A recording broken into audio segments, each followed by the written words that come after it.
राजनीतिक पार्टियों में कई सारे ऐसे व्यक्ति होते हैं जिनकी वजह से पार्टी की बद पिट जाती है, पार्टी का सत्यानाश होने लग जाता है। ऐसे ही जोधपुर शहर की बात करें तो हमारे यहाँ की महापौर वनिता सेठ, पूरा शहर परेशान, यहाँ तक कि उनकी पार्टी के पदाधिकारी, बड़े बड़े नेता परेशान, आम जनता की तो पूछो ही मत। पार्टी के कई सारे पदाधिकारी की हालत ये है, पार्षदों की हालत ये है, खास तौर से महिलाओं की, कि वे उनके सामने जाने से कतराती हैं, डरती हैं कि वो अभी बेइज्जती कर देगी। वो इतना बदतमीजी से बात करती हैं कि उनको सहन करना मुश्किल हो जाता है। कई बार तो महिला पार्षदों से जब पूछते हैं कि आप फला कमेटी की चेयरमैन हैं, आप अपनी कमेटी का काम करती हैं, कैसा लगता है, तो उनकी आंखों में आंसू आ जाते हैं। उनको रोना पड़ता है कि हम अपनी कमेटी के चेयरमैन तो हैं लेकिन काम नहीं कर सकती हैं, क्योंकि मैडम ने कहा है कि मुझसे बिना पूछे कोई काम नहीं करोगी। और कई सारे अधिकारियों को तो खास तौर से निर्देशित किया हुआ है कि मुझसे बिना पूछे फला फला पार्षद का काम कतई नहीं करना है। हाँ, वो पार्षद जो भिड़ जाते हैं, जो उनके खिलाफ धरना प्रदर्शन करते हैं, उनकी महापौर सुन लेती है क्योंकि डर लगता है। कुछ पुरुष और महिला पार्षद या तो पुराने हैं और नए हैं तो वो फाइट करना, भिड़ना जानते हैं, उनको राजनीति आती है। वो कई सालों से राजनीति करते हुए यहाँ तक पहुंचे, इसलिए उनको पता है काम कैसे करवाना है। आम जनता का सत्यानाश कर रखा है, नगर निगम का बेड़ा गर्क कर रखा है। भाजपा इतनी परेशान है, इतने बड़े बड़े पदाधिकारी परेशान है कि इसका क्या किया जाए। और ये केवल जोधपुर तक ही बात नहीं, जोधपुर के बाहर से जो लोग राजनीतिक में समझते हैं, मीडिया से जुड़े हुए हैं, वह भी कई बार फोन करके कहते हैं, बातें बातों में कहते हैं, बताते हैं कि ये आपकी ये महिला महापौर वनिता सेठ ऐसा क्या कर रही है जो जिससे लोग इतने परेशान हैं। मतलब आज वनिता सेठ को भारतीय जनता पार्टी हटा देती है और दूसरा महापौर बना देती है तो भाजपा को 20 वोटों का भी नुकसान नहीं होगा। और किसी भी जाति को, राजपूत, हरिजन, नाई, धोबी, ब्राह्मण, किसी को बिठा दो, 5-10 हजार वोट जुड़ जाएंगे। लेकिन भाजपा का संगठन, खास तौर से जिला संगठन और कुछ बड़े नेता बड़े पद पर हैं, वो इस महापौर को बचाने में जुटे हुए हैं। और इस कदर परेशान है जनता, और कई बार मीडिया में, बड़े समाचार पत्रों में, बड़े चैनल में आ चुका है कि महापौर से लोग परेशान हैं, पार्षद इस्तीफा लेकर घूम रहे हैं। बड़े बड़े समाचार पत्र बार बार ये छाप रहे हैं, प्रकाशित कर रहे हैं कि महापौर का व्यवहार बहुत खराब है, वो काम नहीं कर रही। और सबसे बड़ी बात, भ्रष्टाचार के आरोप जमकर लग रहे हैं। एक चपरासी को अतिक्रमण प्रभारी बना दिया, उसने जमकर शहर को लूटा, बात एसीबी तक पहुंची, गिरफ्तारी की स्थिति आई, लेकिन मात्र उसको एपीओ करके बचा लिया गया।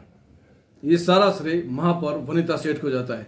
वनिता सेठ, इन दिनों सुना है वनिता सेठ ने उसी चपरासी को जिसको एपीओ किया गया, मौखिक आदेश दिया है कि वो अपना काम करना शुरू कर दे, और जो नए अतिक्रमण प्रभारी लगे हैं उनके साथ जोड़ दिया गया।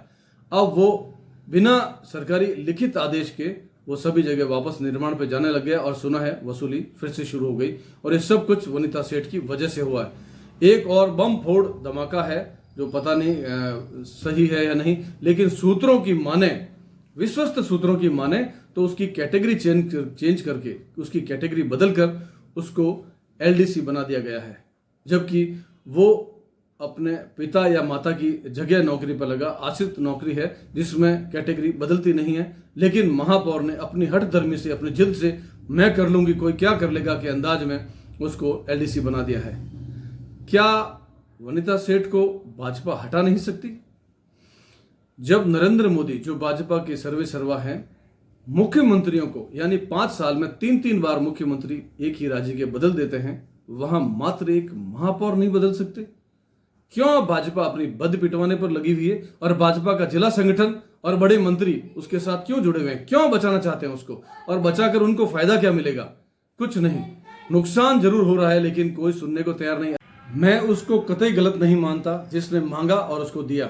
अगर चपरासी को अधिकारी बनाया तो क्यों बनाया? उसने कहा और आपने मान लिया।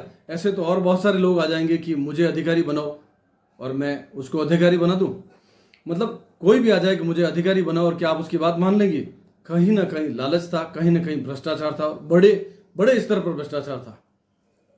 वरना कहां जरूरत थी अतिक्रमण प्रभारी बनाने की और कहाँ जरूरत थी उसको एलडीसी बनाने की। और इतना हंगामा होने के बाद, इतना मीडिया के चिल्लाने के बाद, इतने नेताओं के विरोध के बाद, इतने पार्षदों के विरोध के बाद उसको बनाए रखना, क्या गलती उसकी है जिसको बनाया?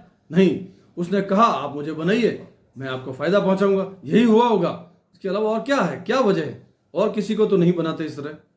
और उसको बनाए रखना, जिद भी करना कि हाँ मैं बनाए रखूंगी, क्या करना है, जो करना कर लो, इस अंदाज में बनाए रखना।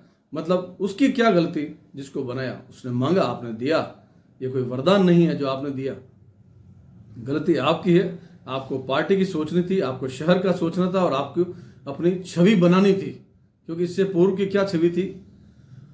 ऐसा कहा जाता है कि वनिता सेठ पूर्व में महिला मोर्चा की प्रदेश अध्यक्ष थी, लेकिन इन्हीं हरकतों की वजह से, अपनी महिला मोर्चा की टीम की बेइज्जती की वजह से, बार बार उनको धकियाना, हड़काना, कुछ भी बोल देना की वजह से उन्हें बीच कार्यकाल में हटाया गया और वसुंधरा राजे ने ये निर्णय लिया। क्या वसुंधरा राजे जैसे बोल्ड अधिकारी अब नहीं है? क्या बोल्ड नेता नहीं है? क्या वसुंधरा राजे जी का इंतजार हो रहा है कि चुनाव खत्म हो, वसुंधरा राजे मुख्यमंत्री बने और फिर वसुंधरा राजे जो है एक बार फिर वनिता सेठ को बाहर का रास्ता दिखाए?